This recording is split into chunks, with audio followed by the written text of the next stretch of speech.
ضد کا علاج نہیں ہوتا۔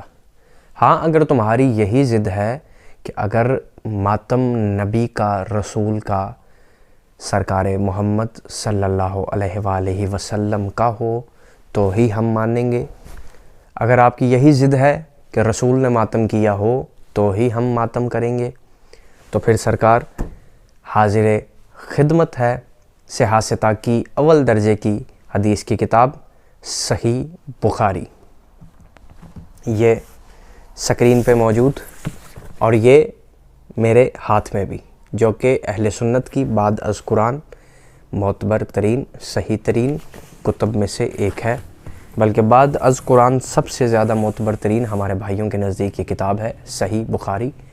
آپ کی اگر نبی کے ماتم سے ہی تسلی ہوتی ہے تو ہم آپ کے سامنے رسول کا ماتم ابھی ثابت کرتے ہیں۔ اگر آپ کتاب کے ساتھ حوالہ بھی دیکھنا چاہتے ہیں تو پروفائل میں یوٹیوب کا لنک دیا ہوا ہے، جس میں یوٹیوب کے چینل پہ مکمل ویڈیو حوالے کے ساتھ موجود ہے، آپ حوالہ وہاں سے لے سکتے ہیں۔ سکرین پر صحیح بخاری جلد اس کی اول، یہ طبع الریاض صحیح بخاری، صفحہ نمبر ہے اس کا 181۔ ثم سمعتہ وہو مول یضرب فخذہ، راوی کہتا ہے میں نے دیکھا پاک بطول کے دروازے پہ پاک رسول اپنے رانوں پر ماتم کیے ہوئے جا رہے تھے۔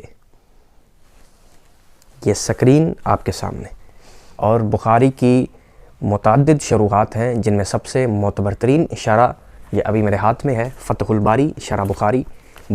بخاری کی اس سے معتبر شرح ابھی تک تاریخ میں آئی نہیں۔ یہ فتح الباری شرح بخاری، جلد نمبر ہے اس کی 3 اور صفحہ نمبر اس کا 8، کتاب سکرین پہ موجود ہے، اور اگر ریفرنس پیج دیکھنا چاہتے ہیں اور تو وہ آپ یوٹیوب چینل پر دیکھ سکتے ہیں، جس میں موجود ہے ابن حجر عسقلانی کہتے ہیں قولہ یضرب فخذہ فیہ جواز ضرب الفخذ عند التعسف۔ ابن حجر عسقلانی فرماتے ہیں رسول کا یہ رانوں پر ماتم کرنا بتاتا ہے کہ افسوس کے وقت ماتم کرنا جائز ہے۔ بس جی غلام نبی صاحب، ہو گئی تسلی؟ یاد رکھنا صرف شیعہ ہی ماتمی نہیں بلکہ ہم سب جس نبی کی امت ہیں وہ سرکار مصطفیٰ بھی ماتمی ہیں۔